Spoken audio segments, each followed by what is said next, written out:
So, Nintendo's Switch successor is on the way, and with that, there's gonna be another Smash game on it. That's just how that goes. A little while back, I joined in on that hypothetical what if Smash 6 is a reboot and half the roster ends up getting cut trend, and that was fun. But on the other hand, what if none of that happens and Smash 6 gets to keep every single character that Ultimate brought into its roster? Well, in that case, there are some characters that I honestly think you could basically just pluck out of the Switch, drop in the Switch 2, and they'd be totally fine, and then some other characters where I'd hope they'd do a bit more than that. So that's what I'm gonna be ranking today. Let's do it.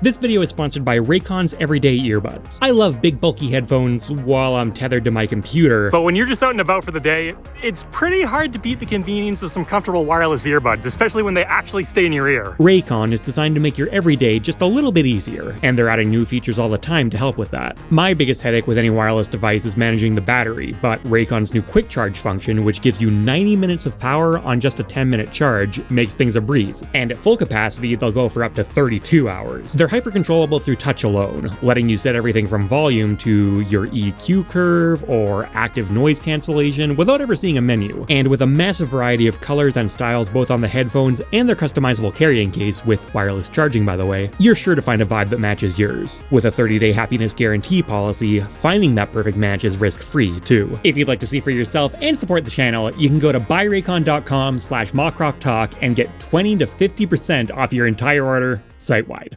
Starting off with Mario. I don't hate what they've done with Mario over the years. In Smash, he's always been a jack-of-all-trades character, and that is very much in line with how he plays in his own games. He's the poster child for it. You'll often hear different characters or weapons or decks or whatever referred to as the Mario of their game. But in the earlier Smash games, being a jack-of-all-trades is basically all he brought to the table, and it just didn't really turn out to be enough. So in Smash 4 and Ultimate, they largely kept him the same, but pushed him in more of a combo-oriented direction. And honestly, I think they pushed it a bit too far and made him feel on the cheesier side too often for my tastes. I'd have rather they tone down his combo game a little bit and give him some better standalone traits, you know, maybe improve his projectile and give him some slightly better frame data, that kind of thing. But overall, I can work with it. The bigger issue for me, and this applies to a lot of the earlier Smash characters, is that he just feels outdated. Mario has some of the most diverse sets of powers of any video game character, but he was locked into a pretty standard boilerplate moveset all the way back on the N64, and he's never really gotten out of that. You know, Mario Odyssey came out before Smash Ultimate, but the only tiny nods he gets are like some eyes and differently colored coins that appear sometimes on one special that don't affect anything, and then a costume and a stage, to be fair, but we're not talking about stages. It feels really weird to me that his newest, most prominent reference is Flood from a GameCube game. And on top of that, Mario is the platformer genre's biggest character, and platformers are largely defined by their movement, and in his own games, Mario has access to a ton of really cool movement options that just have not made their way into Smash. I've run into so many arguments about this over the years. On one far end of the spectrum, you've got people going, it does not matter how they play in their home series as long as they're a functional fighting game character. And on the other side, you've got people going, every single move needs to be a hard reference to their home series. And I don't fully agree with either of those, but I definitely lean more towards the latter. I like characters to feel like they've been plucked out of where they came from. I'm okay with making stuff up for a fighting game, and it's often necessary, but I think when you don't have to, you shouldn't. And in the case of Mario, you definitely don't have to. So I'm gonna put Mario in solid foundation, but really needs to be modernized. Yeah, as a standalone character, I think he's mostly fine. There are some things I would change, but I really want more references to his home series. Donkey Kong is honestly largely in the same boat. He's a fan favorite character in Smash. I generally like how he plays in Ultimate. I think it's by far his best incarnation, best in terms of design, not necessarily in terms of power level. That was still probably Smash 4. And DK does feel a bit outdated. He's still got the weird monster voice thing going on that Sakurai implemented. That's not really how he sounds in his home series.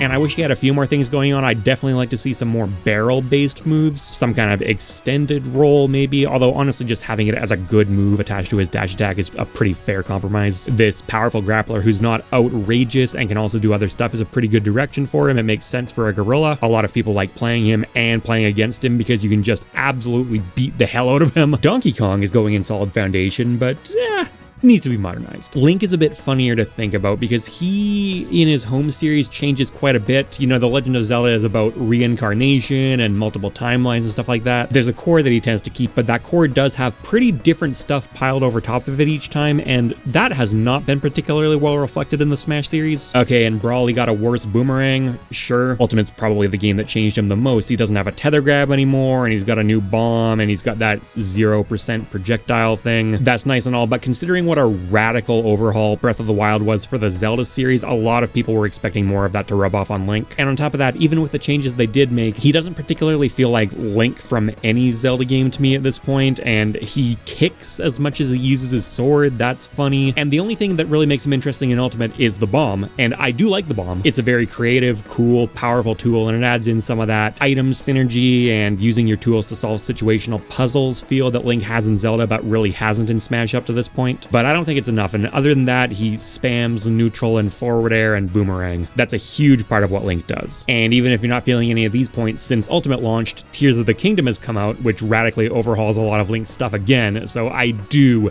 seriously think that people would be disappointed if he plays mostly the same in the next game. Link needs a major overhaul, especially because if you want to keep more of that OG Link vibe, he has 2 semi-clones in Ultimate. He is probably the character on the entire roster most set up to be iterated on. Samus, yeah, Samus is going down there too. People generally really don't like playing against Samus in Ultimate. She's very centralized around Charge Shot, which is a powerful and pretty frustrating projectile. She gets so much off it for so little investment. And Metroid Dread's a thing now, which makes her more aggressive again, puts her more in your face, and gives her a lot of very interesting abilities. You can counter and zip across the screen, and it feels great in Metroid, and it would probably feel great in Smash too. Dark Samus, I don't know why they think this is acceptable. I can understand making clones to squeeze in as much launch content as possible, I'm fine with that, but not updating them at all through, what, 3 years of patch cycles? Just changing a couple numbers here to make the decision of which one to use remotely interesting? I honestly just don't really understand the philosophy here. Smash has had clones since the very beginning, and this is the first time it's been a problem like this. I can just go ahead and put like Richter in there right now, Daisy for sure. As far as I'm concerned, these are the only clones in Smash history where I would actively rather not have them than have them because they just built people's expectations up and then crushed them. Yoshi. Honestly, you know, for the most part, I think I'm okay with Yoshi. There is definitely room to do more stuff with him. It would be cool to see a few transformations in his moveset, that kind of thing. But even though Yoshi games have been released reasonably steadily over the years, he still largely uses the same core toolkit, and that's been expressed pretty well in Smash. Yeah, I know Egg Roll sucks. Yeah, I know he can be a little bit annoying sometimes, so he's not like a flawless character, but in the grand scheme of things, he's holding it together pretty well. Yoshi, I think, is going to go in small updates would be nice. Doing pretty well for himself at the end of the day. Kirby.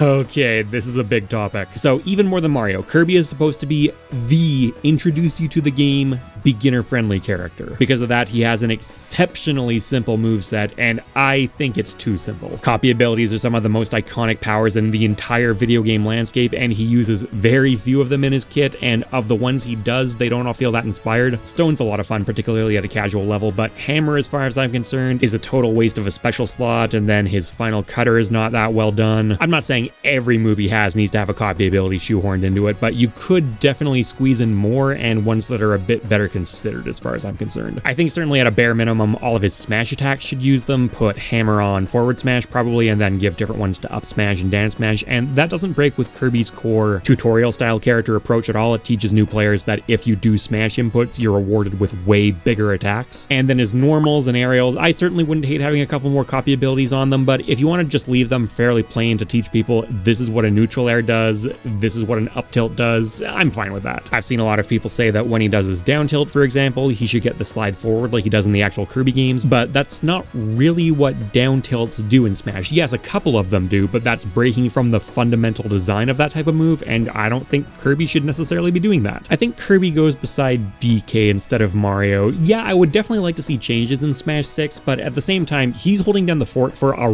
really important role in the Smash series, and he's kind of nailing it in many areas. I'd like to see him better competitively because I think it's just good for competitive Smash to have him more prominent, have these fan fan-favorite characters more usable, the same way that as I'm making this Blue Eyes White Dragon in Yu-Gi-Oh! Is about to get a bunch of very powerful competitive support, and then it's like, yeah, those fan-favorite casual archetypes should often be playable. That just seems fundamentally good for the health of the game. So make him stronger, make him a little bit more interesting, but the core of what he does is honestly not bad. Fox, another fan favorite.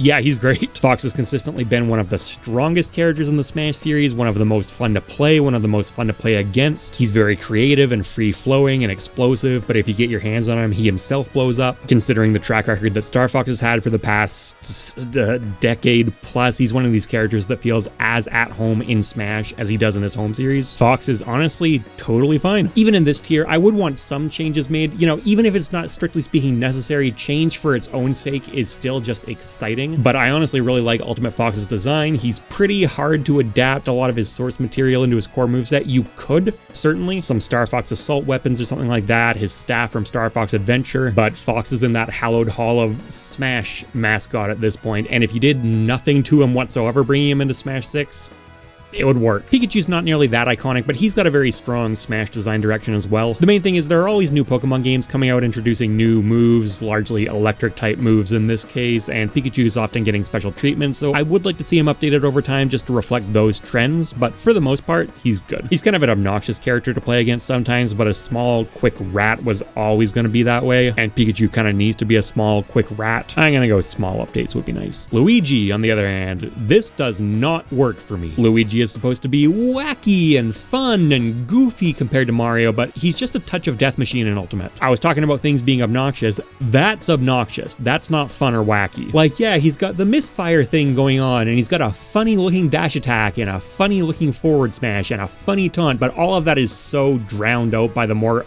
obnoxious stuff. I also think that as far as representation goes, it's not fantastic. It is nice that in Ultimate they made him a bit more Luigi's Mansion centric. That obviously makes sense, and he doesn't have as wide a spread as Mario does in his home series, but there's still definitely more than what they're putting in here. Luigi needs a major overhaul, and I'm not ordering these tiers, but he needs it the most out of anyone so far. Ness. I think Ness generally plays okay. He's played relatively similarly for the last couple years. Ultimate definitely shook things up by giving him that drag down up air, and particularly the PSI magnet with the hitbox. That was a great change. Might be nice if he took a bit more inspiration from his home series powers that he can actually use, because he famously borrows them from other characters in Smash. But they picked a pretty functional set, and it's really not that big a deal. He gets ragged on a lot for being a very like turn your brain off and spam aerials kind of character, but A, welcome to Ultimate, and B, I think it's fine for the game to have some characters like that. The one part of his kit that I truly just do think is out of line and really heinous design is that yo-yo that hangs below the ledge. It was just a really poorly considered idea. It's way too easy to hit recoveries with, especially for a character who already has good edge guarding that he can do from the stage. So that absolutely does need to go, but in Ultimate's entire scope, that's a pretty small change, and I don't have any other huge issues that need to be fixed. Captain Falcon, who at this point is basically just a Smash character. Not much source material to keep updating him with, and even if there was, that would probably have him back in the car, which obviously doesn't work. In Ultimate, I do like the direction they took where they made him more of a bruiser who's forced to just run straight at you. I think they were a little heavy-handed with it though, particularly that infamously bad turnaround animation. And there are some other little quibbles I have with the design, but overall, I think Captain Falcon's in a pretty good place in Ultimate. He's not especially powerful, but I think he's pretty fundamentally sound. Finally removing tech checking after a couple decades put him in a way healthier spot all by itself. He mostly works. Jigglypuff, the last of the original 12, and this one does feel decidedly outdated. She started out in Smash 64 as mostly a Kirby clone, and she doesn't particularly play like that anymore. Even just the massive differences in their airspeeds radically change the feel of the characters, and her core play pattern is also fairly distinctive at this point. But she very much feels like a Smash 64 character. She's not a particularly good Pokemon rep, hasn't taken advantage of her newfound fairy typing whatsoever, and the way she plays as this campy glass cannon kind of design who wastes a lot of time in the air is something that a lot of people like, but a lot of people also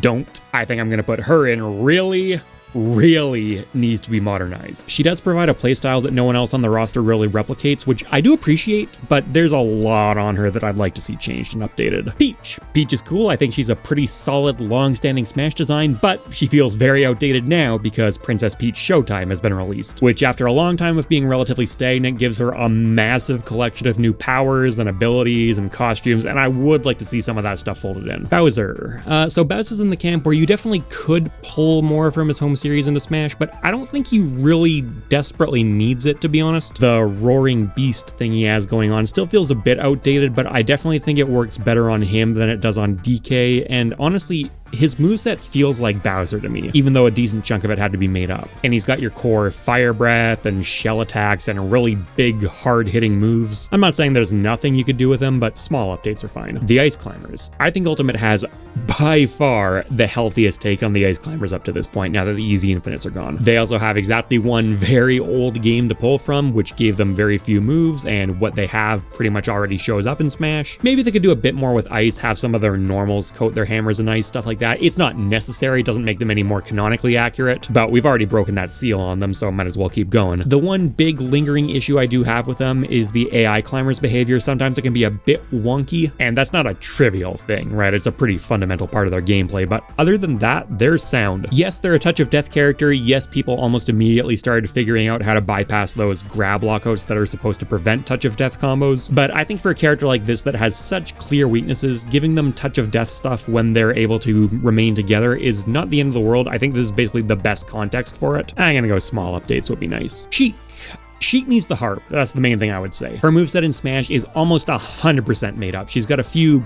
cursory things like vanish, for example, because, oh, she vanishes from the rooms in Ocarina of Time. Great. If we're gonna keep Sheik, give her the harp. That's basically all I'm asking for. She's a legacy character. Do I say she feels outdated? Ocarina of Time is older than Melee, and she didn't have the harp back then, so that feels a bit inaccurate. I guess you could maybe say the approach to the character feels outdated. I think if she was released in Ultimate, she'd be more likely to have it. They do tend to stick a bit closer to characters' home series now. Yeah, you know what, I think that counts. Zelda. So for a very long time, Zelda did not have too much to work with, and adapting some Ocarina of Time and Spirit Track stuff was basically the best they could do. But now, thanks to Echoes of Wisdom, she has a lot to work with. I'm not going to get too stuck in the weeds on this one because at the time this video is going out, I'm currently neck deep in doing a full Zelda overhaul video for MockRock. And this isn't even a case of her being, you know, perfectly fine as is, but let's update her to match the newest game. As far as I'm concerned, Zelda's always been kind of a mediocre Smash character. The only interesting thing she's ever really been able to do is transform, and that has not been a thing for a long time. I guess the lightning kicks are kind of distinctive, but those feel extremely out of place on Zelda, and yeah, the Phantom is distinctive as well. It's a very unique trap. Not many Smash characters have stuff like that, but it is such a crutch that she needs to lean on, and I don't think it's a particularly healthy thing to have as a crutch. It does too much. Yeah, she feels fine where she is. I think I will move Link up into the same category as her, though, because he's not as fundamentally toxic as a character like Samus or Luigi. He's just kind of bland. Dr. Mario. He got some further decloning efforts in Ultimate.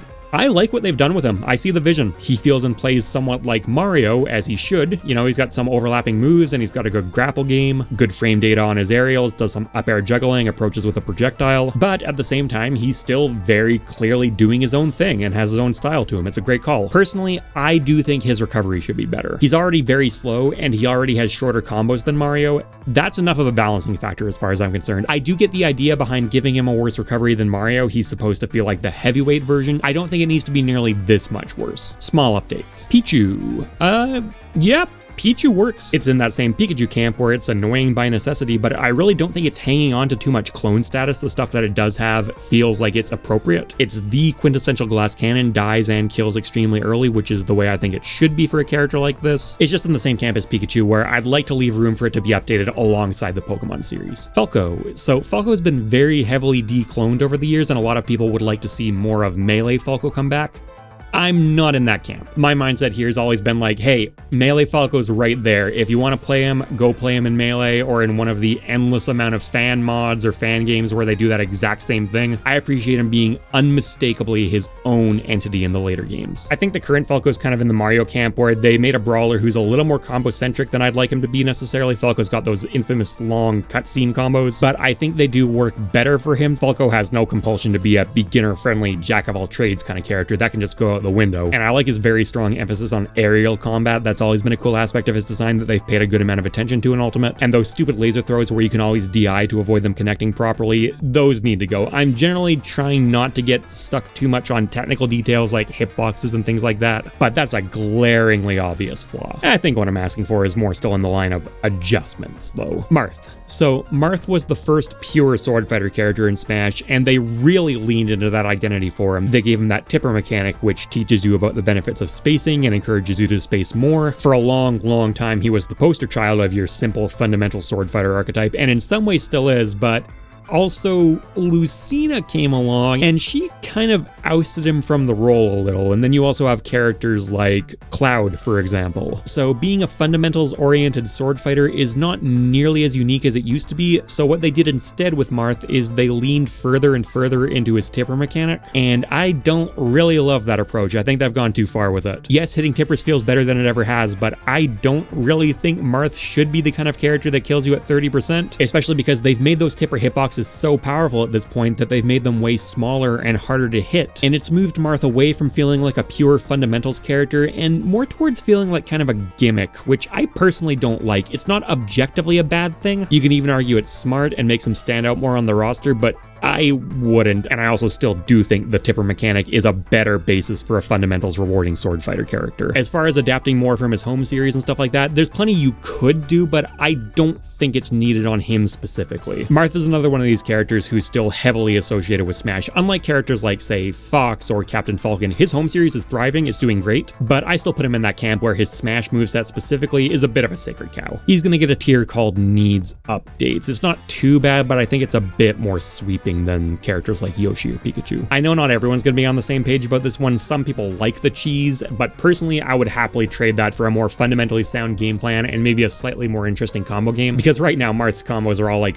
2 or 3 hits, and the only reason that does anything is because of the cheesy tippers. As for Lucina, she does just straight out the gate work as a fundamental sword fighter. I think the tipper mechanic is a better basis, but if nobody had it, she would be first in line. It was also a very clever way to handle making her a clone. Give her all the same animations as Marth, just change the hitboxes. You know what though, at this point she's had 2 full games of grace period just being a simple straightforward clone. If she's gonna stick around, I think you can definitely do more with her. Give her a javelin in a special move slot, or a spear, or a bow, and mix up a few more of her normals or aerials. I think it's totally fine to have her keep her Echo Fighter roots, give her an Echo Fighter status in Smash 6, I'd be on board with that, but I have less leniency at this point. If she's gonna stick around as an Echo Fighter, I'd still like to be a bit looser with that definition. She'll get a tier called Declone More. Dark Pit, exact same camp. He does feel fundamentally different to play than Pit. It's mostly just because of the bow change though, which is an inspired change. I like that. I main him over Pit specifically because I like the silver bow much better than Palutena's bow, but that's basically all they have. Yes, their side specials send at different trajectories as well, but a lot of their core use cases are the same at the end of the day. I think a lot more could be done with him, especially because Kid Icarus Uprising has a ridiculous amount of weapons and powers in it. Someone who's less of a clone here, Young Link. When they brought back Young Link, they more celebrated Melee's legacy than anything else, which in a vacuum, I'm actually okay with. Yeah, they changed the properties on some of his moves, fire arrows go way further, but at his core, he feels like Melee Link. The problem I have with this is, yeah, celebrating the Smash series is cool, but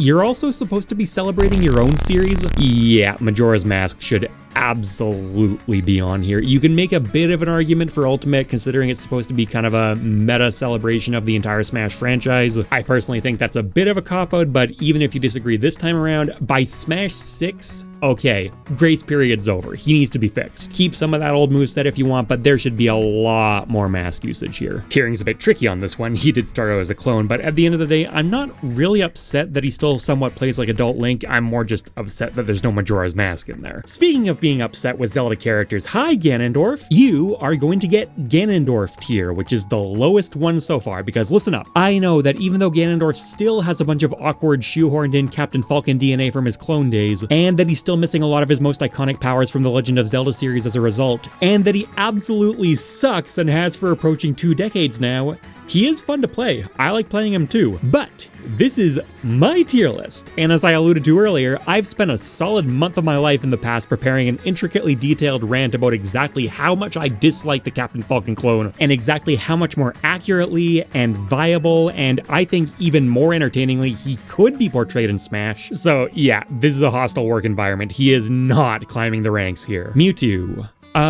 honestly, just revert that nasty tail hitbox and you're the majority of the way there for me. I think his back air's always felt kind of weird. Maybe I'd like to have some of that Shadow Ball momentum back he could do in previous games. But these are all little things. Mewtwo as a Psychic Glass Cannon works for me. And yes, he's canonically nowhere near as light as he is in Smash. People bring this up all the time, including me. But, you know, even looking at his home series, he's not especially durable by the standards of an Uber tier. And regardless, in the context of Smash, Psychic Glass Cannon does fit. Roy is a great character in Smash. I think he's one of the best designed Ultimate characters. There's always stuff you could do. I think maybe Double Edge Dance is a bit too strong. Maybe you could incorporate a little bit of what he has from Fire Emblem Engage now. If you wanted to be a little bit more canonically accurate, you could give him a fire projectile. But in the context of Smash, does it feel like he needs a fire projectile? No, Roy's a rushdown character, and a proud one. So much so that aggro approach is starting to influence how he's portrayed in Fire Emblem. Is having one cheesy move at point blank range on a point blank character really that big a deal? No, I don't think it is. Roy is going up with Fox. If he basically just showed up again, I'd be happy. And then we have Chrom, who's the exact same as Lucina. Again, a clever approach to the clone thing with that uniform blade versus the sweet spot sour spot dynamic, and they even went a little bit further with Chrom. They gave him a new up special. He gets some different animations where he doesn't do the reverse grip, got some new particle effects, a new final smash, all that's great. But still, none of these are earth-shattering changes. He's had his time to lounge around a bit. I want a bit more in the next game. Mr. Game & Watch is always a bit funny to evaluate because he's like a glass cannon jack of all trades, which is an interesting approach. You do need to give a character like this good standalone moves to make him work. I understand that he doesn't really have a lot of internal synergy or anything like that. My main problem is in Ultimate, they distributed the power a bit too lopsidedly. Moves like up special and down smash and neutral special at the ledge are just a bit too good at what they do for my liking, but it really is just a matter of fine-tuning. As far as the core of what Mr. Game & Watch is doing, he's been like this since the beginning, so I think this is more small updates territory. Alright, then coming back to the Brawl characters, starting with the Brawl character, Meta Knight. So yeah, in Meta Knight's first appearance, he was infamously the most powerful Smash character ever made, less of a jack of all trades and more of a king of all trades, so in the next couple installments, they predictably nerfed him, but they weren't just straight nerfs. Meta Knight was moved in more of a combo-oriented touch of death kind of direction. I gotta say, I kind of miss the more well-rounded approach, especially because a straight-up aerial sword fighter isn't really something we have right now. Kind of Pit, I guess, who we'll get to in a sec, but he's got a little toothpick. That's not quite the same thing. Personally, if I was in charge, Meta Knight would get a longer sword back, and then he'd lean in more of an edge-guarding direction, which he's already very good at, and I think that aspect of the character is more interesting than the zero to death stuff. And then maybe that helps make his neutral less linear and obvious, which it kind of has to be now because of how much reward he gets for winning it. Maybe give him a better approaching aerial, like forward air, or if you really want to hit that angle, maybe a projectile. He does use them in the Kirby series, it's not off the table. I think people are going to be all over the place with Meta Knight, but it's my list, and as far as I'm concerned, he sort of needs a new direction. In fact, I'm going to go ahead and rename that tier a bit. There we go. Okay, moving on to Pit. So Pit is clearly supposed to be another one of these pick up and play characters. Sakurai really likes doing that with his own creations, and I'd say he fits that role pretty well. It can leave him feeling a bit on the bland side, though. It's not too bad. His bow adds a lot to his gameplay, and he's got some cool drag down setups and stuff like that, but those drag down setups should be better, and while we're ranting about technical things, he randomly has a lot of the worst hitboxes in the game for no justifiable reason. If you watched the channel, you knew this was coming. Yeah, fix that crap. Oh, and for the record, I do know there are other characters with cursed hitboxes too. Consider him the surrogate, so I don't need to keep talking about him. Just like with Dark Pit, I think it would be cool for Pit to use more Kid Icarus Uprising stuff, not just the bow swords for basically the entire moveset, and keep in mind, different Kid Icarus Uprising stuff than Dark Pit. They're not getting away with that again. But it is an oldish game and not a mandatory thing to do by any means, and the only stuff that absolutely is mandatory here are the technical details. I think the goals the Pit's design direction is trying to achieve are just fine. You could spice them up a bit, and yeah, get your shit together with those hitboxes. Zero Suit Samus, she's this very strange hybrid archetype where she's a keep away character who can also kill you very early. Not as early as she could back in Smash 4, mind you, where she got way more consistent ladders, but she's also far less fundamentals oriented than she was in Brawl. I'm honestly not 100% sure what you do with her. I really would like to see those item drops from Brawl come back that I've talked about on the channel before. They're such a cool feature and you can justify them fairly easily. Yeah, she doesn't get out of her power suit as part of her final smash anymore, but who cares? You could just make that her entrance animation. Emphasize different things, I guess. I don't know. If I'm being honest, Zero Suit Samus's design in Ultimate feels a little aimless to me, and that's always been there to some extent. She is a very redundant character, but this time around, I mean, she's not really set up to be a touch of death character, but she can sometimes almost stumble her way into it, and she's got a defensive nature, but it's defensive in sort of a weird way. That defensive side does make sense with her source material, mind you, and so does her athletic nature, but really, I think my biggest wish is just that base form Samus would get some of that too. You know what? New tier. Right there in the middle. Wario. So, I don't really like Waft all that much. It makes him a very good spectator fighter character, you're white-knuckling through the last stock, but way too much emphasis is built around landing a single move for my taste, and it really has to warp the way he's designed. I think back in Brawl it worked better just because there were less true kill confirm routes into it, but in Ultimate in particular, he's really blatantly designed around comboing into Waft, and because of that, yeah, they have to sacrifice a bunch of other aspects for him. It's not inherently terrible to center a character around landing one signature move, although A, I'd prefer it was a move that was less toxic, figuratively and literally, and B, it feels a little bad for me that this is a move that was made up for Smash. It's not really a thing in the WarioWare or Wario Land games. It does have the overall feel of Wario baked into it, you know, he's a gross and funny character, but especially for someone that a lot of fans feel in many ways doesn't totally do his home games justice, I'd rather centralize him around something else. Just because Mario is Italian and likes to help doesn't mean I want all his combos ending with him serving a plate of pasta, you know what I mean? Like, maybe let's put something from Wonder in there instead. Other than that, I personally don't dislike the way Wario is portrayed. I think his overall kit does at least fit the feel of his character, but again, the concrete representation could definitely be stronger. I definitely care about de-emphasizing Waft more than anything else, though. If it was up to me, I would reduce its power and also its charge time so he can do multiples of it in a match, but it's way less of a deciding factor whether you land it or not. So I think that goes into emphasize different things. Snake is honestly a pretty similar story, a strangely designed character who I like anyways with one real pain point, and in this case, it's Nikita. Yes, in competitive play, people have gotten better at playing around it. It's not just the sheer destructive force that it used to be, but I still fundamentally disagree with this philosophy of giving characters completely risk-free edgeguarding like this, and its other applications aren't particularly interesting for the most part. And besides that, Ultimate Snake is very much a celebration of Brawl Snake. They kept his moveset almost entirely intact, which is fine. I don't have a massive underlying problem with that like I do with Young Link, but at the same time, the Metal Gear series did keep trucking after Brawl came out, and it's this goldmine of cool weapons and gadgets and techniques to pull from, especially Metal Gear Solid 5. A huge part of that game's design philosophy is taking down your opponents in creative ways. That could definitely be tapped into more. I don't hate that he doesn't do that in Ultimate, but if he comes back again, okay, let's shake things up a bit. I think he's a pretty decent fit for this tier. Close enough. Ike.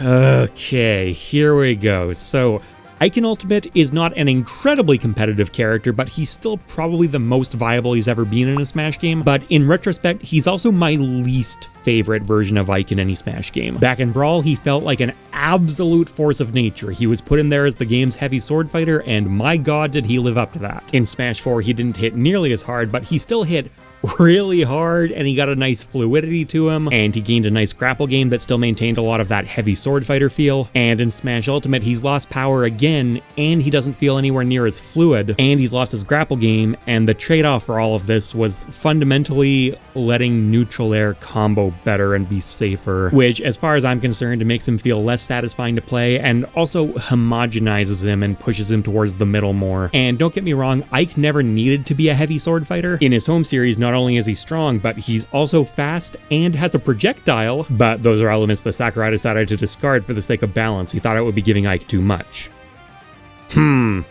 Interesting. But Ike being a heavyweight sword fighter is cool and something the game could really use. I would still much rather it be Ganondorf, but he's not a bad candidate. But overall, he's not really doing it for me anymore, so I'm at a bit of a crossroads where I could either say, hey, I wish he was heavier again, or I could say, hey, I want more canonically faithful Ike. And you know what? This may be a controversial placement, but I want something new. Make him faster, give him the sword beam, maybe incorporate some stuff from the newer Fire Emblem games. I think that would be exciting, because I don't really think he's serving any vital roles anymore. Heavyweight sword fighter, again, in my world, Ganondorf takes that over. Pyra's on the roster as well now, and Byleth and Corrin both also sort of count. Beginner-friendly fire-off aerials kind of character. There are plenty of those, including among the sword fighters. If Ike's gotta feel redundant, at least make him feel like home. Pokemon Trainer. I think they're overall one of the best designed characters in Ultimate. They do a lot of stuff right. I still do really think you should be able to cycle through them in any order. I don't think it would cause any issues to get rid of the Squirtle, Ivysaur, Charizard lock, except for maybe technical issues with keeping them all loaded, something along those lines, but in this fantasy world, I don't need to care about any of that. Maybe that could help emphasize Charizard more, which as is, he could use anyways. He definitely falls by the wayside compared to the other two, but at the same time, I actually think it's cool that some Pokemon Trainer players use Charizard more often than others, and that's a big part of what defines their personal style. I think we can give Charizard better flying back. Come on, if Steve can have it, why can't the original? Because naming this fly and calling it a day, I'm sorry, that doesn't cut it for me. Also, on a personal note, I'd like to see Ivysaur use some poison moves. It's not a huge deal, but that is a bit of a sticking point for me. Even though I do love Pokemon Trainer's design in Ultimate, I'm hovering hovering between these two tiers for Smash 6. I think I'm more ending up here though. Diddy Kong. There is absolutely personal bias here, but I've always hated fighting Diddy in every Smash game. The Smash series is generally quite good about letting you maintain some control over your fate even when you're being hit, but moves like Banana Peel don't do that, and they feel so fundamentally bad to get hit by. And he does a lot of other generally annoying stuff too. Now, I will say I think Ultimate has by far the coolest take on Diddy so far, but it's also a case where his design was largely solidified back in Brawl and has mostly stayed intact through the years, apart from removing his second Banana Peel, which, don't get me wrong, really fundamentally changes how he plays. But they could do more. There have been other Donkey Kong games, and how Diddy plays in Smash I don't think lines up all that great with how he plays in his home series, and I think doing a more literal translation of that and letting him lean into his rocket barrels a bit more, stuff in that camp, that would let you take power away from the Banana Peel, which as is, you absolutely can't do. Diddy Kong is Banana Peel the character. Without that, he has nothing. Giving him rocket barrel mobility in particular would be a huge boost to his overall power level in a way that I think would be more interesting, and it would make a lot more canonical sense. This is another placement that's probably going to feel harsh to a lot of people, but I just see more potential for Diddy Kong beyond what we currently have. Lucas, take most of what I've said about Ness and put it here too. He doesn't have the yo-yo is the only thing. He does have down smash at the ledge, which is pretty obscene in its own right, but a much more reasonable kind of obscene. Lucas is a very strange character. No one else really plays like him, and I'm honestly not even 100% sure what the devs are going for. Competitively, he's turned into this, hey, do you like wearing your fingers down to the bone practicing frame perfect tech kind of deal? But I'm not really sure how intentional that was. It does give him a role to play though, which is nice because a lot of the other stuff he's bringing to the table, if we're talking about double jump cancel characters or floaties or whatever, that kind of stuff's all pretty much accounted for already. So the fact that he's a finger breaker, that does give him a niche. So my first thought is small updates would be nice, but the thing I need to consider is it kind of feels like this particular direction for Lucas might have finally hit a brick wall in Ultimate. They turned PK Freeze from almost a joke move into an insanely devastating attack if it does connect. His PSI Magnet has a hitbox that's neutral on shield. Almost no melee tools can do that. He can Zair chain you across the stage. Neutral air combos are crazy. His forward tilt is crazy. His edge guarding is crazy. His recovery is crazy. And he's still not generally agreed to be all that great a character. I personally still consider Lucas underrated, but I am in the minority there, and if you want to keep raising the ceiling for Lucas and maintain this direction, I don't really know what else you do. You could give him his combo throw back, but he still has 3 kill throws, so something needs to give there. Honestly, I don't know. All 5 of you Lucas mains watching this, feel free to sound off. In sharp contrast, Sonic the Hedgehog. Yeah, I know exactly what to do with you. Sonic is ridiculously fast on the ground, too fast, and on the one hand, you kinda need to do that for Sonic the Hedgehog, but giving him that kind of speed without any kind of restriction means you need to make all of his ground moves bad. And having your ground moves be bad sucks, but don't worry, you can just lean on your absolutely broken chargeable burst movement option instead. Both of them. As far as I'm concerned, if you wanted to make Smash 6 the best it could be, Sonic would be chucked out and they would start again. There are a lot of ways you could handle him. I think the best way would be to let him keep his insane speed, but tie it to some kind of boost meter or something like that. Something that forces him to actually engage with opponents to fill it, because Sonic is infamously by far the best camping character. And I mean, yeah, you gave him unsafe approaches, except for incredibly powerful burst movement options that he needs to back off and charge up. Honestly, what did you think was going to happen? And on top of that, Sonic's another decades-old character with tons of interesting moveset potential that's just never made it in. That's not helping. King Dedede at this point is basically ledge trap the character, and I don't love that. He's in that Luigi camp for me where it feels like his playstyle should be far funnier than it actually is. It's not as big an issue for him, mind you. I like that in Ultimate they did increase the amount of wacky interactions he could do with his own Gordo. That's fun, and it does fit the bill, and I'd like to see more stuff like that. But at the end of the day, the Gordos are still mostly a neutral and ledge trapping tool, and that's almost all he has to work with. So I think they start losing their luster pretty quickly. Even beyond that though, you have stuff like Dash Attack and Jet Hammer, which are clearly biased towards ledge trapping above all else, so his playstyle is just weirdly focused around that, which can feel kind of frustrating for his opponent when he's ledge trapping, and when he's not, it's often frustrating for him because his neutral's pretty bad apart from Gordos. He gets bullied to hell and back. I like some of the stuff with the Gordos. I would probably revert him back to throwing multiple minions though, but maybe not like Brawl. If I were doing a DDD rework, I would probably have them come out in a set order and all follow more or less that same kind of bouncing trajectory the Gerudos follow, but have them do different effects and have fairly different trajectories. Then improve his neutral a bit, probably give him some more range on his hammer moves. That just seems like something DD should have. I think he probably belongs here. Olimar, welcome to the Burn It to the Ground Club. The resource management of Olimar is cool, not much else is. I've talked about this more in depth on the main channel before. You cannot have multiple different moves with similar animations and silhouettes that do wildly different things, especially moves this annoying. I don't care how canonically faithful it is for Pikmin to stick to his opponent and need to be shaken off, it's a poor match for Smash. Everyone's got different hitboxes and their positioning and reliability just vary way too much, and having your moves slowed down because they incur extra hit lag from the Pikmin is bullshit.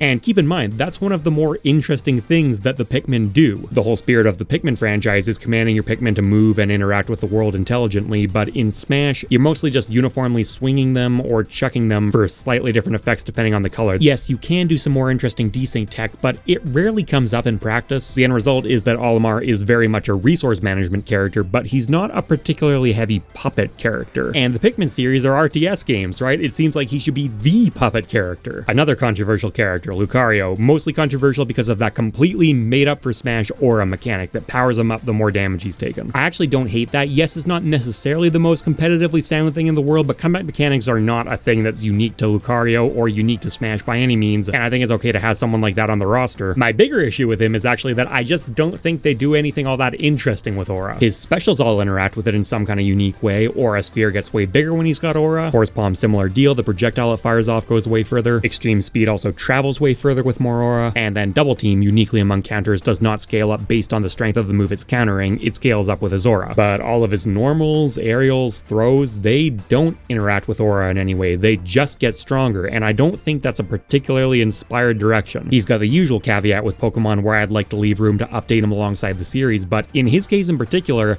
that's already happened. Lucario's gotten a lot of attention over the years, and I'm going to say that in other games or even other media, his fighting style's generally been done more justice. There's a lot of cool stuff left on the table. Put it all together and I would probably say, yeah, Lucario needs a major overhaul here. And on top of everything that I've already mentioned, his core moveset, even ignoring the whole doesn't interact with aura except for damage boosting thing, it's just not that interesting. It feels very cookie cutter. Really, the only moves he has that step outside the box at all are down air with its momentum canceling properties. That one is actually pretty cool. And then forward air, just because combo oriented launchers are a bit unusual in that slot. If this was screenshotted out of context, you'd probably think I was talking about removing aura here. And honestly, I'm not even advocating for that. It certainly didn't need to be here, but now that it is, I'm fine keeping it around. But yeah, there's a lot more you can do. And don't get me wrong, a lot of people viscerally hate the aura mechanic, so you could make a strong case for cutting it anyways. Rob.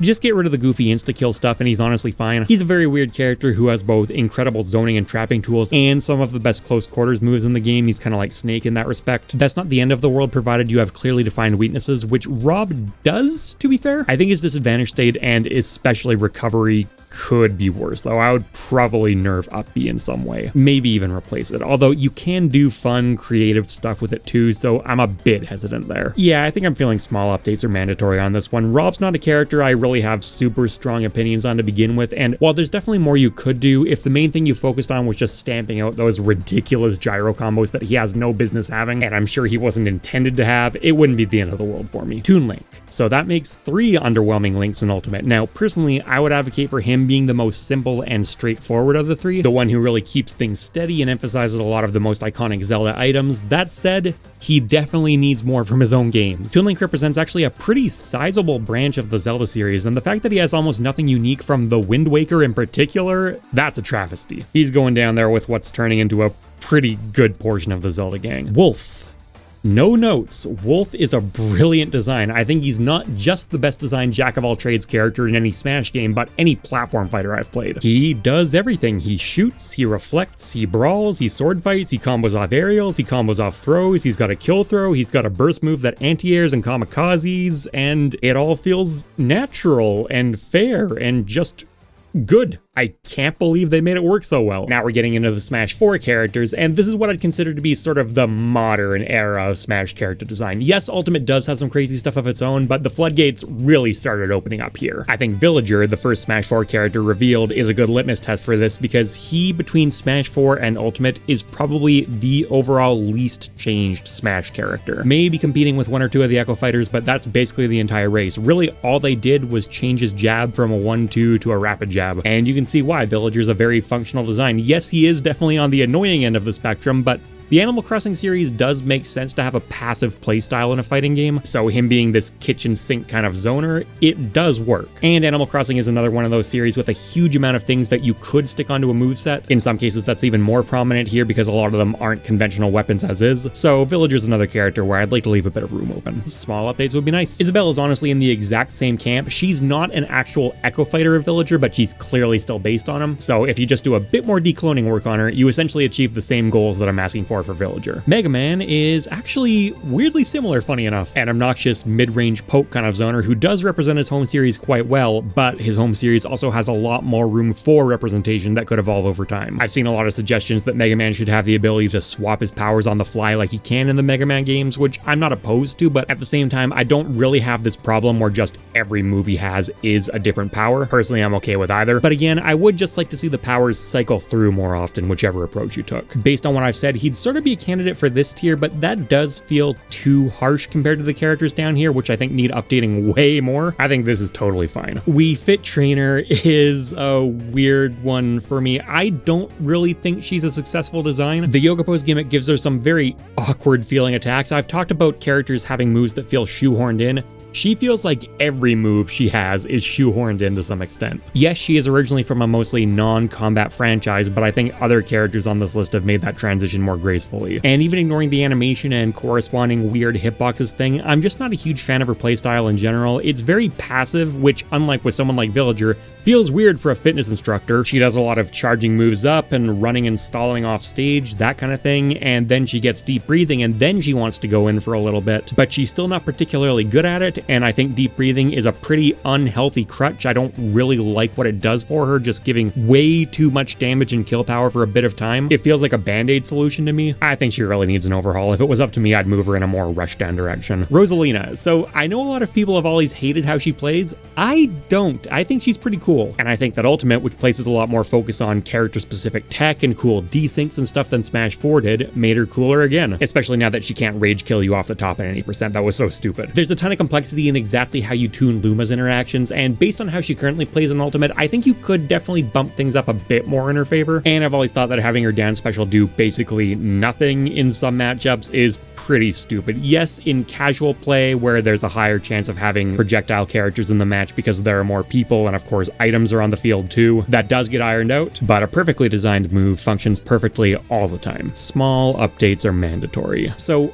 I think that Little Mac is a very poorly designed character overall, but having said that, he has a fan base, and I understand why. This very ground-oriented boxer playstyle is unique in Smash, and it feels fun. Not especially functional, but he feels good to run around and throw out punches, and it puts you in the role of the underdog, which feels appropriate for Little Mac. I still overall consider him to be a pretty big design failure, both in terms of how he works in Smash and representing the punch-out flow, and I also really hate basically everything about the KO punch. It's the Wario Waft all over again, a made-up insta-kill move, except in some ways this is actually worse. It's bigger, and it kills earlier, and it doesn't have the same kind of creative potential behind it. I do like that there's more active counterplay to it. Unlike Wario's Waft, you can beat the KO punch back out of Little Mac, but what a lot of that counterplay turns into is just running away from him, which only further ties into that ground-oriented thing. Even though I think Little Mac's design is quite bad, I'm not going to put him down there with Olimar and Sonic because I like the core of what he's doing, but I think the edges do need to be softened up quite a bit. What they mostly did through Ultimate's patch cycle was just increase his ground moves power more and more and more, which I don't think is the answer. It's cool that up tilt combos properly now, don't get me wrong, but frankly it should have been like that from the beginning, and like his forward smash does not need to be breaking shields. That just leans further into his negative play patterns. I would still keep him ground centric, but tone that down slightly and give him a little more utility on his aerials, a bit better recovery. I think not getting side special back after you're hit out of it is just wildly unnecessary, and then I'd replace the KO punch entirely with a star punch system that you could expend to, among other things, get boost to your recovery. That just seems so much healthier, and give him some more sneaky movement-based tools. I know that stuff like the slip counter and armored smash attacks are sort of supposed to represent the feel of a punch-out fight, but I don't think it's enough, and it's a bit of a bland brute force way of trying to do it. Greninja.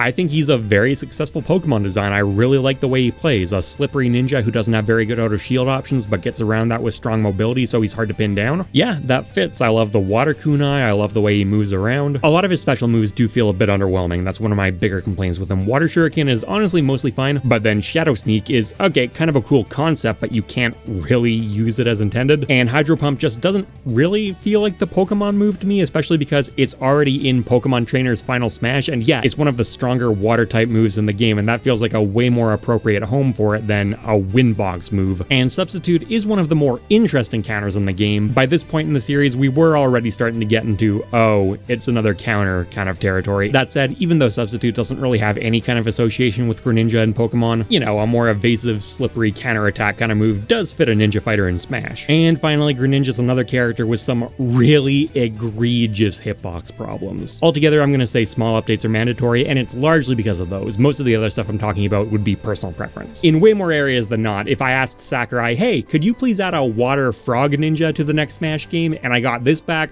I'd be pretty happy with it. Mii Brawler, moving on to the first Mii fighter, so his job is to be the quintessential I'm gonna get in your face and smack you around character, and I think he does that. He does have some pretty cheesy setups if he can get you in certain positions, but he's not the best character at forcing you there. His overall neutral game plan is pretty straightforward, and yeah, I would say all of that makes sense. It feels like the character he should be. You know, he's got a bit of Mario in there, and Fox in there, and Captain Falcon in there. He's a brawler. I'll say small updates would be nice, because like with Mario, I wish he was a little bit less cheese-oriented and a bit more fundamental, but unlike with Mario, he of course doesn't have the baggage of decades of unrepresented character history. On the flip side, that makes a character like this infinitely adaptable. They're the only characters in the game who have customizable specials, and you can pull from anything that feels remotely close quarters rushdown-ish, so having that cycle through a bit seems nice. If you wanted to shake things up a bit with the Miis, you could actually increase their customization and bring in more special moves, including ones from other characters that wouldn't necessarily be representable as full-fledged fighters, but could make it into the game as a Mii costume. I don't know how feasible or wieldy that actually is, but you gotta admit, it seems interesting. We're gonna jump past Sword Fighter and go straight to Gunner. Same camp. I think Mii Gunner actually fits the bill even better because there's less cheese factor, and I know she's gonna be a lot of people's least favorite of the Miis to actually go up against, but like with Brawler, she's supposed to be the textbook zoner, so that comes with the territory. I don't really know what else you can ask for here. Zoners run away and play strong neutral. Then we get to Mii Sword Fighter though, who also runs away and zones, and now things start feeling weird. We've got your quintessential close-range brawler, your quintessential long-range gunner, so this should be your quintessential mid-range sword fighter, obviously, and yet he's got a short sword and a grapple game and a boatload of projectiles. I don't really know how he's supposed to mesh with the others at all. Part of that weirdness comes from being based not on Marth, but on Link, who, yes, does have and use a sword, but he uses a lot of other stuff too. A lot of his best moves are not sword-based, not exactly the poster child for the archetype. The best thing I can say about Mii Sword Fighter is, yes, he does play with the mid-range, which is true to form, but he does it way more by weaving in projectiles and burst movement options, which he has a weird amount of, than just using proper sword fighter fundamentals, all of which feels really strange. Even though he's still actually personally my favorite Mii fighter to play, I think he needs an overhaul. I don't think I'm crazy for saying that compared to Gunner and Brawler, he feels very strange and out of place. Palutena, another Sakurai character, and like with a lot of Sakurai characters, she's supposed to be very simple and pick up and play, and I think she does the job. Actually fills a decently important role as kind of a competitive gatekeeper character. She's got a very simple, straightforward game plan that you can improve over time. Just does a bit of everything. I do wish that she had an actual ground game besides just dash attack and grabbing, and maybe a little more pizzazz, which once again, she could get by dipping into more of the Kid Icarus Uprising toolbox. To be fair, she does do it more than the pits, but I still think it could be pushed maybe a little further, especially because she got to showcase a bunch of them back in Smash 4 with her custom moves, which obviously aren't a thing anymore. Also, either as an alternative or on top of that, I think it might be cool to place a bit more emphasis on her shield attacks. She's not the only character on the roster who carries a shield, but she is surprisingly the only one who really showcases it, and it's a cool, unique aspect of her playstyle that feels a bit haphazardly applied because it only shows up on a couple moves. Altogether, I would say emphasize different things. Pac-Man's an interesting character to talk about. So Pac-Man in his home series, at least the 2D classic game, which is still by far his most important one, is based around this concept of running away until you're powered up and then you can go in. Does his playstyle represent that in Smash? a little bit. He puts obstacles in your path and then runs away and charges up his bonus fruit, and while the bonus fruit are obviously all projectiles, some of them are closer ranged ones. Of course, Arcade Pac-Man is not the only game he's representing, and I'm not even just talking about the rest of the Pac-Man games. Pac-Man and Smash is used as almost a museum for his publisher's entire library, and while I can certainly appreciate that approach from a representation perspective, I don't think it necessarily adds all that much to him purely in terms of how he functions as a fighter. Borrowing Boss Galaga's tractor beam for a grab is a cool nod, but it also created a huge design headache in terms of trying to follow the animation. In Smash 4, the approach they went with left it whiffing constantly, and in Ultimate they compensated for that by having the hitbox more persistent. They had it stay inside the tractor beam rather than following its initial trajectory, but as a result, Pac-Man now has a grab that beats spot dodges, which are supposed to beat grabs on every other character, and it's just like, again, why does he have this? Why does it make sense with the rest of his design? I can appreciate the big brain setup zoner aspect, that's cool. I don't think it necessarily needs to be how Pac-Man plays, but I don't mind that. Either keep it as is, in which case I feel like the rest of his kit feels a little overtuned. I understand that Pac-Man's not the best character in the game, but it just feels incoherent, and he is very strong to be fair. Or alternatively, move him in a direction that fits his home series better, in which case I would want that zoner stuff toned down. I'm gonna put him in emphasize different things, because I still do lean towards the zoner aspect. It's creative and interesting, and not many characters can do stuff like he does, but he doesn't need that and a grab that beats spot dodges, and a frame 3 neutral air, and a dash attack that you can't punish on shield, and one of the best recoveries in the game. You get the idea. Robin. Far from the first Fire Emblem character I've talked about, I think up to this point though, this is the one that by far has the clearest vision in terms of actually representing Fire Emblem as a franchise. You've got weapon durability showcased, which while it's not used in the mainline series at the moment, was a core part of Fire Emblem's design for a very long time, and you also, unlike every other character we've looked at so far, actually showcase different weapons. You've got the Bronze Sword, the Levin Sword, and then a bunch of tomes. And the fact that you actually need to manage these resources, unlike with the other Fire Emblem characters, including Chrom, who comes from the same game, really makes sense for Robin in particular because he's a tactician character. He's supposed to have a more cerebral game plan. I really like that core vision. My issues with him are honestly all fiddly things. He feels kind of undertuned. Waiting for the Levin Sword to charge up at the beginning of a match doesn't really make sense. Nosferatu takes too long to recharge after it runs out, that kind of stuff. Fix those, but otherwise I'm reasonably happy. Shulk. Honestly, look, I have absolutely no idea how well he represents the Xenoblade series. Haven't played it, don't plan to play it, not my thing. As far as purely looking at him as a Smash character goes, I think a simple, straightforward sword fighter who also has those arts to augment his abilities, and then if you want to get really deep, you can dive under the hood and find all sorts of lag canceling techniques and stuff like that to experiment with. All of that's fine. The biggest thing for me, by far, is that he absolutely should not be able to go into shield art in hit stun. I see absolutely no justification for that. That is such a huge strength of his though, that I think if you took it away, you would definitely need to rework other stuff, because he couldn't really do that in Smash 4. I mean, he technically could, but without the wheel, it wasn't practical, and Shulk fell apart pretty quickly. To be fair, in Ultimate, he does also have much lower landing lag, which completely revolutionized how he plays, but Smash 6 will be a different context again. Who knows how he fits into it. I'm gonna say emphasize different things, but dropping him down a tier would not be crazy. Bowser Jr. is a character that I've never fully understood. I still maintain that they're underrated competitively. I don't think they're insanely weak or anything, but this whole toolkit where you've got a projectile that you lay on the ground and then another projectile that fires very slowly but still a bit too quickly to really approach behind, even with your very strong burst movement option, and then you've got a tether grab that's not really a tether grab. Sticking him almost exclusively in that card does match his modern appearances and help distinguish him from particularly his dad, but if you're going for a unique feeling character here, why does he not use his paintbrush? That window is admittedly smaller now that Inkling's in the game, but up to that point, it really would have made Bowser Jr. stand out playstyle wise, and it's a big part of his portrayal in Mario, so having it show up literally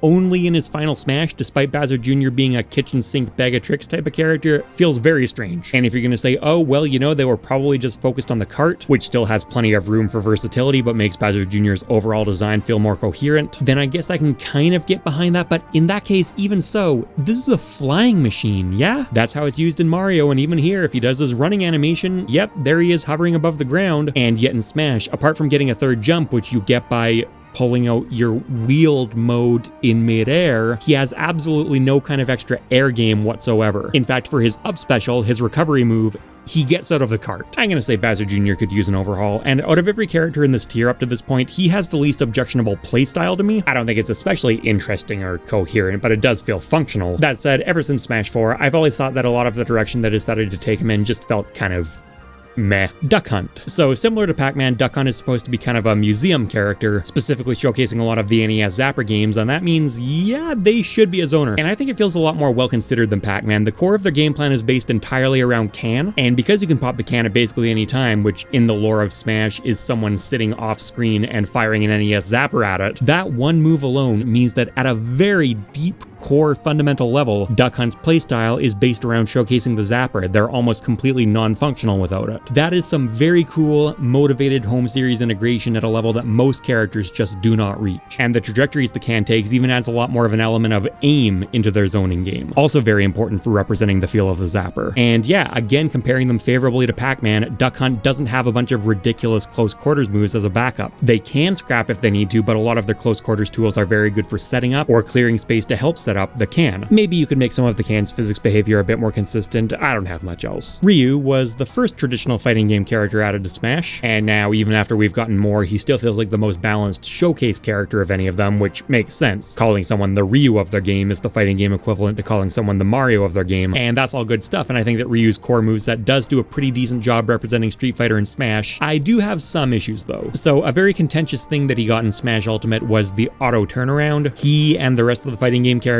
will just turn around and face their opponent in one-on-one fights. No input required, and I'm not a fan. There are parts I like. It gives them more close range pressure, especially at the ledge, which, considering what a huge advantage corner pressure grants in traditional fighters, does fit them. On the other hand, I don't necessarily think giving them a tool which essentially reads rolls and other cross-up options for them is the ideal way to do it. It doesn't require that much skill on the Ryu player's end, and it also takes away from what a huge deal cross-ups are in a game like Street Fighter, where you always have to be consciously holding away from your opponent to block. You don't just get an omnidirectional shield. Ryu in Smash, in comparison, is less concerned about being crossed up than any other character. For slightly different reasons, admittedly, but it still feels wrong. And putting everything I've said so far aside, Ryu also just feels very outdated. His design still pretty much stops in his tracks at Street Fighter 4, and I mean, we're on Street Fighter 6 now. This is kind of a tricky placement because I do definitely want them to fix that, and I also really want the auto turnaround thing gone. Do I want to make a new tier for him? Nah, I'm gonna put him down here because yes, I do want the auto turnaround thing to be reverted, but also I think he should definitely have an updated moveset with more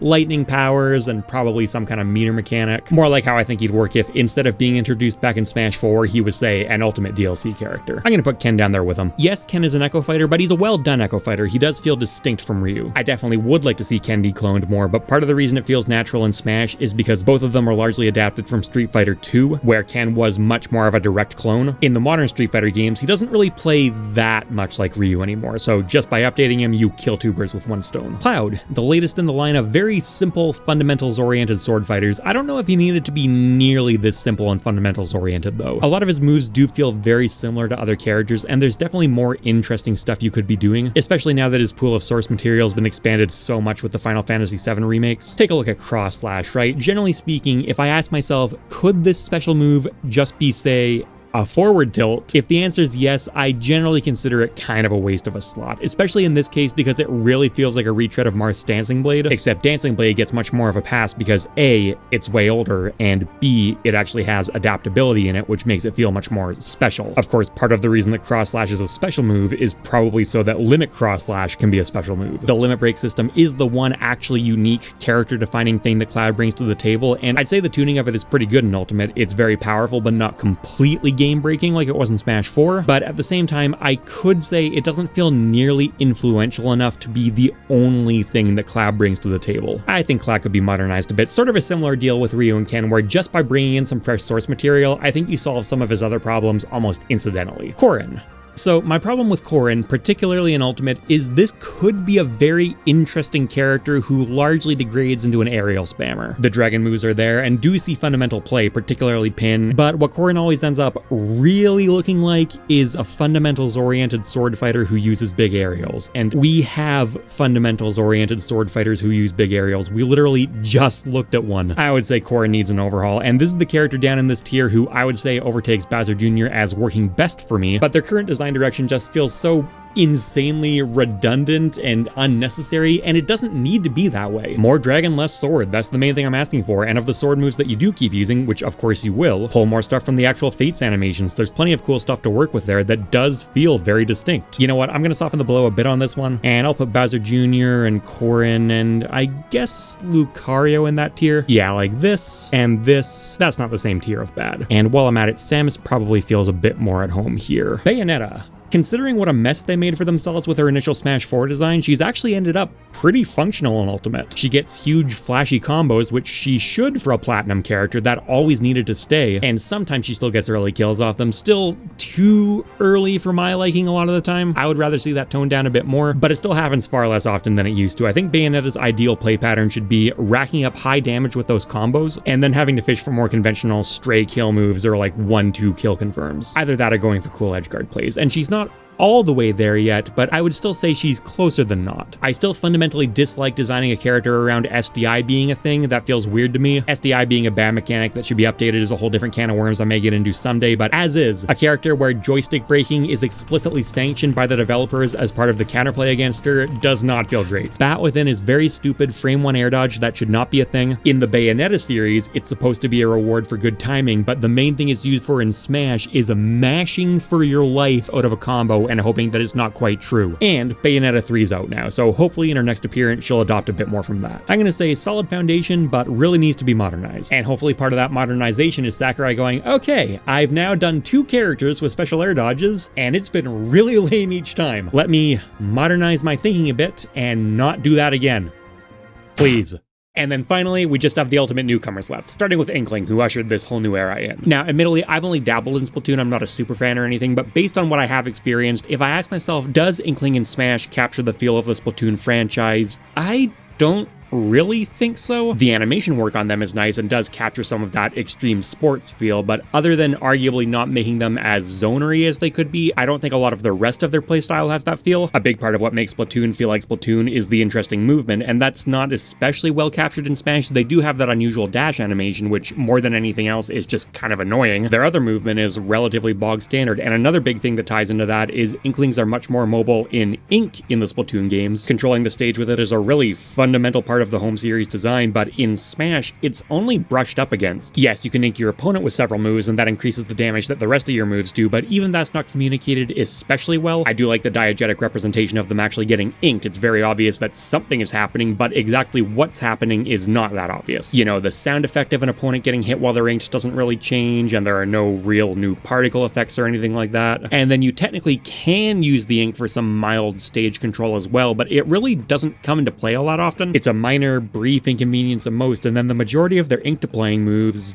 don't even do it. Yes, as is, it would be obnoxious for their opponent to have to spend the entire game running around slowly because inking the stage was super easy, but at the same time, the devs didn't need to penalize the opponent for this. They could have rewarded Inkling instead. Sylvanos in Rivals of Aether works a bit like this. He spreads grass on the stage anywhere he walks, and then he can convert that grass into better frame data and stronger attacks and additional mobility options, but it doesn't restrict his opponent's mobility. They can still execute their game plan fine. Sylvanos just gets to execute his better. And I feel like Smash could have bit off a bit more of that design philosophy because, as is, Inklings here are not generally interested in inking the stage, which feels off. Yes, Splatoon is a Nintendo juggernaut with an audience that I think skews on the younger end, so that could well have been a consideration in terms of making the character a bit simpler and a bit less intimidating to play, but I still think there's plenty of room to lean more towards the unique stuff that Inkling is working with without making them overly complicated. You know what? Altogether, I'm going to say needs an overhaul. I wasn't a huge fan of them. Considering what a novel take on the shooter genre Splatoon is, its Smash representation is kind of familiar. Ridley is next, which I guess means prospects aren't getting any brighter for a bit. I get so little Ridley vibes from him. I don't know why he's so clumsy in the air. I don't know why he's so light. I don't know why so many of his attacks feel weak. I don't know why his most iconic attack from the Metroid series is missing. I know that getting a character this big into Smash was always going to be tricky, but he still feels more awkward and compromised than I necessarily think he has to. And yeah, a lot of his moves just don't really scream Ridley to me. They feel very similar to other characters and often out of place. He's this vicious, menacing, flying monster. And in some cases, they do capture that very well. I think Space Pirate Rush hits the nail on the head. His Plasma Breath is pretty good too. And there are a few other inspired things on him, so he's saved from the lowest tier, but yeah, as a Metroid fan, he feels underwhelming. Simon, another zoner who a lot of people really hate fighting, but I think this is basically what Simon had to be. He feels very clunky and stiff and unwieldy, but that's fine. That's the feel of Castlevania, and if we're doing more of a throwback vibe for him, which I think is totally fair, that is the feel of throwback Simon. Now, he also has some Richter tools mixed in there as well. They're both sort of conceived as hybrids of each other, but I still maintain that Simon should have focused on his arsenal more, and then Richter should have had more Symphony of the Night, and maybe even more modern Castlevania stuff. That is admittedly a bit ambitious to ask for a first-generation Echo Fighter, but moving into Smash 6, I definitely want it. The big thing that I would change on Simon is his recovery is unnecessarily bad. He's got some very clearly defined weaknesses that are well suited for his archetype. He's got weak moves up close, his frame data is underwhelming, his one great anti-air and out of shield option is very committal. That was honestly enough. In a vacuum, his recovery tools aren't horrendous, it's more so his incredibly clunky airspeed that makes him so bad off stage, which again, that airspeed was needed to represent the feel of the character, but I think they should compensate for it a bit more. I think I'm gonna say small updates are mandatory. King K. Rool. Man, you can't say they didn't try with him. Traditionally, heavies have not played out particularly well in the Smash games, and for King K. Rool, they really went out of their way to cover up a lot of their typical weaknesses. They gave him a reflector, and they gave him a bunch of armor moves, particularly significant on neutral air to help him get out of disadvantage state. They gave him projectiles, they gave him a bit of burst movement. Does any of that make him a particularly great character in Ultimate, even after receiving multiple rounds of substantial buffs?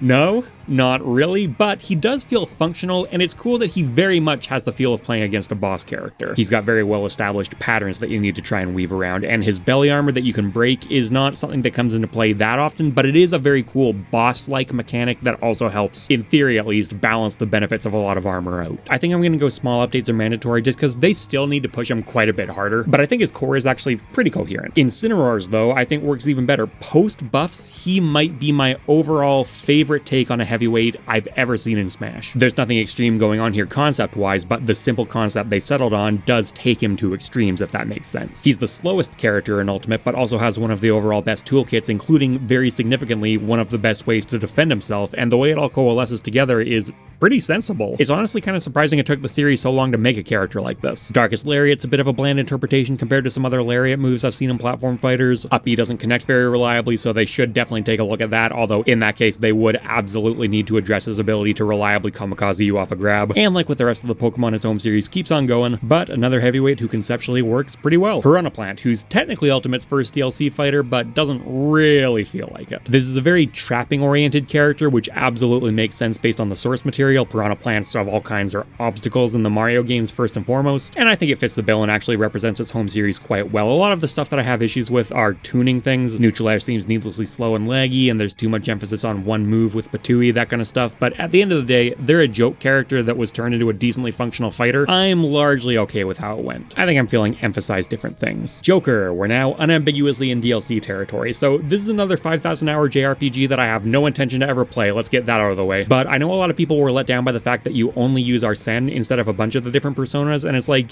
yeah, I get it, there's a lot of cool stuff here, especially because from what I do know about Persona 5, yes, Arsene's your introductory persona, but you don't actually stick with him, and then the series mascot is not really represented at all, and what can I say, it just sounds more entertaining to me for Joker to be based around a wider array of personas. It would be like if Pokemon Trainer was fighting on the battlefield, that would be cool, but he only summoned Charmander to help himself out. That seems like a bit of a waste, you know what I mean? I understand that awakening your persona is a big deal in the series, and that seems to be more what this moveset is based on than anything else, and it's not illogical, but it is a very narrow snapshot. I think Joker's moveset in a vacuum is a bit redundant. I remember trying him out on the first day and going, man, a lot of these moves really remind me of other characters, but overall, I still think he's pretty coherent, but I do see room to do more with him. As for exactly what you would do, I don't know. Yeah, like I said, not exactly my area of expertise. Now, the way that Joker plays in Smash at the moment, he's a decently fun character. He's got a nice flow to him, pretty powerful, pretty functional, but at the same time, his playstyle isn't so earth-shattering or so cool that if we lost it in the next game and got it replaced with something else, I'd be heartbroken over it. Also, Downward Angled Gun is an incredibly stupid move that really needs to go. Hero, keeping on that 5,000 hour JRPG character train. Hero's just supposed to be a goofball, somewhat anti-competitive character on purpose, purpose, and honestly, you know what, I'm okay with that. Doesn't make him bulletproof though. I don't mind him having RNG in the menu selection, even though that doesn't actually really represent JRPGs particularly well. I also don't mind some of those menu selections having further RNG built into them. That's the feel of the character. He's supposed to be zany, but the smash attacks having them, that's one step over the line for my liking. Smash attacks are not particularly zany moves to go for in comparison, and just tacking insta-kill critical hit properties onto them does not really match the feel of the rest of the character, or even what I consider to be a lot of the more fun RNG in Smash. Like, if you decide to go for the Game & Watch 9, that's a conscious choice you're making. You're giving up something safer or something that leads to a more guaranteed combo for a small chance of high payoff. If you're going for Heroes Down Smash, a lot of the time it's just like, okay, that was just a good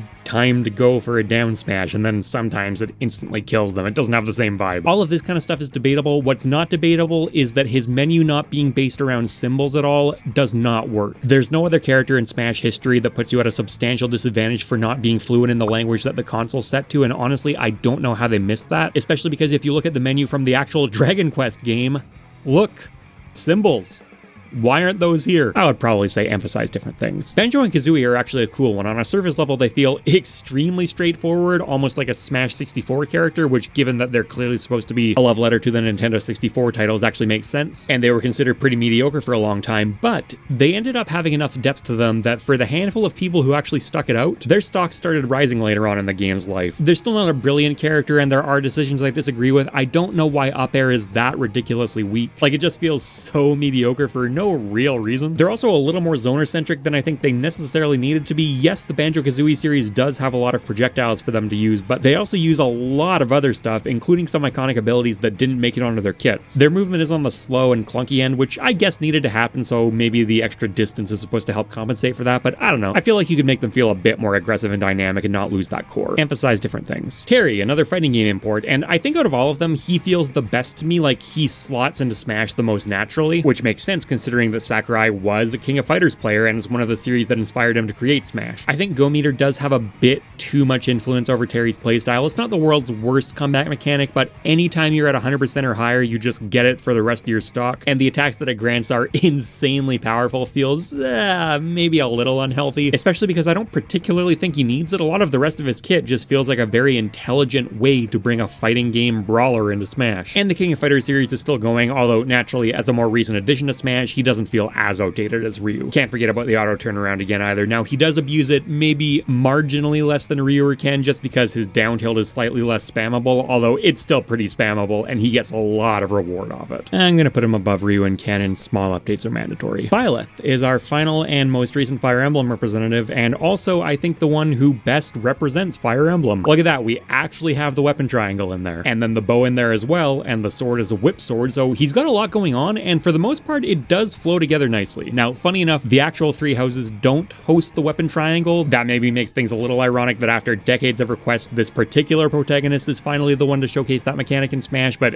it is what it is. I personally wish that the bow projectile was a bit more usable. It feels kind of funny to me that by far his best bow move is the one where he smacks you with it, and then I'm not really a fan of what they chose for down special. They made like an upgraded version of Falcon Punch or Warlock Punch, but making it more practical makes it less fun, and on the flip side, they also didn't make it practical enough to actually be a viable tool, so it just feels overall like kind of a wasted special move slot to me. His other axe moves, though, thankfully, are actually pretty impressively implemented. They're very slow, strong moves, which often don't have much of a home in particularly competitive Smash, but in the context of Byleth's kit, they actually have legitimately good utility. I think small updates will be nice. Min Min. Yeah, this character was a mistake, but the premise of the video forces me to keep her. She cannot have those entire arms be disjointed. That's the main takeaway here, and if they're going to change that property, they need to change a hell of a lot of other stuff to compensate. I feel no need to justify myself any further here. Steve is obviously another incredibly contentious Smash character. This time around, though, honestly, I think a lot of his problems just come from Smash ending its balance patches too early before it was discovered how broken he is. Like, yeah, minecart is broken, down air is broken, but they're supposed to be really powerful because they consume resources. It just ended up being overtuned, and that applies to a lot of his stuff. I think the core concept of a character who needs to spend the entire match gathering resources and then intelligently expend some of them to create space to gather more resources, and then can make informed decisions about exactly how he spends the rest of them. There are multiple shared pools they draw from. That's fundamentally sound, and I love the creativity he comes to the table with. There's relatively little character-specific tech in Ultimate, so the fact that he has so much is genuinely refreshing. The problem, of course, is that he's busted as f***. Diamond tools are too powerful. Placing blocks is too powerful. The fact that the block's hurt boxes are smaller than their collision boxes, and therefore most projectiles can't interact with them, is too powerful. A lot of that character-specific tech is too powerful. Up tilt is too powerful. Do I need to keep going? There's even more beyond that though. Minecraft is played on a rigid grid, but Smash is not, so the fact that they chose a rigid grid to bring into Smash creates weird issues where you can just like fall off blocks sometimes because you place them while you're at the edge, and I think asking Steve players to manually track an invisible grid in their head in a game with analog movement is not reasonable. At a bare minimum, I think it would be better if a block spawned directly underneath Steve and then slowly slid to the grid, or maybe if he places another block beside it, then it snaps to the grid. Just something that matches Smash's environment better. I think the overall Minecraft representation, even with how uniquely Steve plays, is weirdly enough just alright. Minecart's used in a weird way. He's missing a lot of cool combat abilities. That's a bit of a strange omission considering what Sakurai's done with other characters. He can't really build anything interesting, mostly just very bare bones hunks of blocks. Like, he does have redstone contraptions scattered throughout his toolkit, but you can't really use them for anything particularly redstone-esque, which I think is the coolest part of Minecraft. So I think what I'm saying is, even though Steve's already a very creative character, I'd like to see him even more creative, and his power level obviously toned down a lot in compensation. Now, as far as tier placement goes, I think I'm going for emphasize different things, which is a bit higher than I was originally picturing, but like I said, a lot of the real core fundamental stuff I want changed is more tuning and balance than anything else. I'd like there to be more changes beyond that, potentially even a lot more, but those are the mandatory ones. Sephiroth. This is a very cool character who needs a bit more to do. He's another largely fundamentals-oriented sword fighter, but a lot of his design really encourages them to just do nothing but run back and swing the sword, which, considering how long it is, was inevitable to some degree, but I still think it feels a bit samey, and he's a character who's really been monkey-wrenched into a particular playstyle, a very passive one. I think it would make a lot of sense in his case to improve his neutral special so he could actually use it to approach behind, you know, give players the option to play a bit more aggressively if they want to. And then the other area I think really needs work is the one-wing form. Now, don't get me wrong, at its core, I think is actually one of the healthiest combat mechanics. It's very powerful, he gets big damage boosts and mobility increases, an extra jump is a huge deal, but it all still feels much less frustrating than a lot of the other combat mechanics that just blow you up instantly and requires more skill to play well with. The big problems that I have with it are, first off, it's a hard on-off combat mechanic. It's not like Lucario's Aura where it scales up over time, and you gave it to one of the lightest characters in the game, which means that a lot of the time he ends up feeling somewhat cheated out of it. It's supposed to invoke the feeling of reaching a new stage of an RPG boss fight, but generally speaking, when the bosses reach that stage, short of some kind of speedrunning strat, you don't just get to instantly wipe them out afterwards. That does happen a lot in Smash though, and it feels really unnecessary, especially again considering how relatively honest and healthy this is. And the other aspect of it that I really don't like is that the parameters that control when it comes out or not are totally invisible. Yes, there are patterns that you can go out there and study, but it really should be better communicated to the player. The only thing that you're really shown in-game is that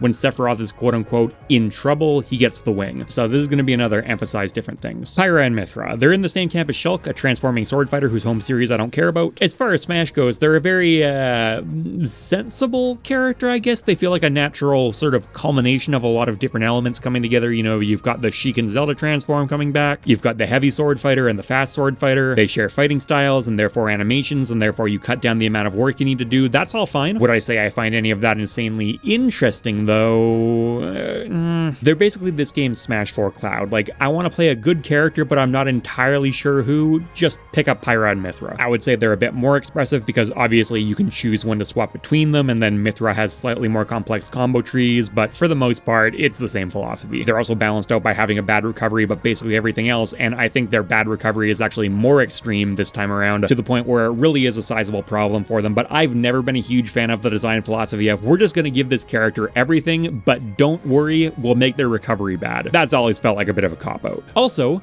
Foresight is really stupid. Bat Within is stupid. This is worse. Bat Within gets you out of combos and occasionally nets you a cheesy reversal. This is cheesy reversals all the time. That alone drags down my opinion of Mythra and therefore the entire character substantially. They're going in the I don't know tier. Could you do more stuff with them from the Xenoblade series? I'm sure. I have researched it for videos before and found some stuff. Not all the stuff by any means. It is a very big game, but even if you could, should you leave them alone to fill the role they already are? I don't know, to be honest. Kazuya Mishima. Oh boy, what do we do with you? I know their playstyles aren't particularly similar, but Kazuya at the end of the day I think suffers from the same core problems as Little Mac. We want to make a ground-based fighter in a game full of aerial fighters, and that's a ridiculous disadvantage, so we need to give him some ridiculous advantages to fix that. There are different advantages this time around. Kazuya doesn't get some of the best ground speed in the game, he doesn't get KO punch, but what he does get is, in a lot of ways, even more egregious. And of course, I'm talking about zero to death combos. Yeah, he shouldn't have those. He obviously needs to be incredibly powerful once he gets his hands on you, considering how easy it is to run away from him, but this definitely feels like a step too far, and I'm not sure the devs intended them to be this easy to perform. The fact that he has this particular neutral air which flows so naturally out of Electric Wind Godfist to reset things means that I'm sure they were expecting some loop stuff to be possible, but I'd be legitimately surprised if it was intended to be nearly this reliable or this rewarding. Speaking of the Electric Wind Godfist, which is a strong candidate for the single strongest close quarters tool in any Smash game ever,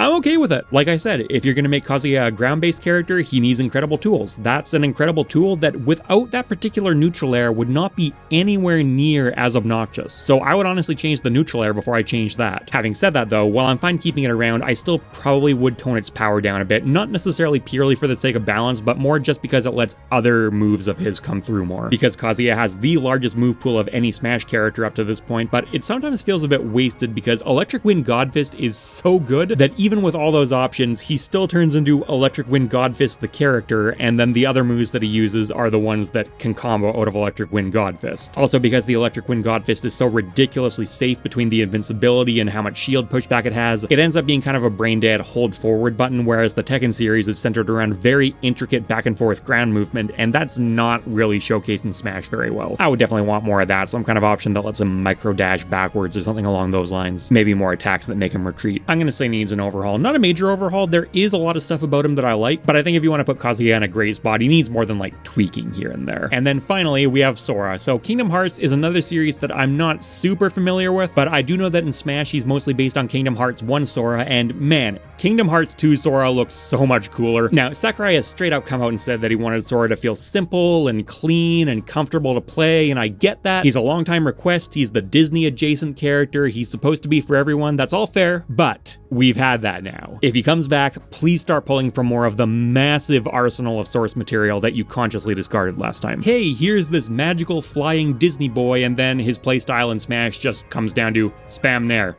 spam nair, spam nair. I'm gonna put him in needs to be modernized, which is kind of a funny thing to say about the final DLC character, but even though Sora's Smash depiction isn't actually old, it feels old. Taking a final look through the list to see if there's anything I want to change here. You know what, Sephiroth, I'm gonna move down there with Cloud because he could also take some stuff from the new Final Fantasy games, and maybe if he does, it fixes some of his other issues incidentally. Ridley can come up a tier. I think there's a bit more I'd keep on him than the characters below him. And other than that, I think I'm pretty happy. This was exactly how much every single Smash character should change in Smash 6. With the Switch 2 on the way, hopefully sooner rather than later. Thanks for watching, everyone, and let me know what you thought of the placements. I know this was a very big topic this time around. Likes and comments are big things that YouTube uses to gauge whether a video should be passed around in the algorithm, so if you think this one deserves it, much appreciated. You can check out another MockRock Talk video here, video from my main channel MockRock here, and patrons, members, and subs get cool perks like early videos and Discord access. Later, people.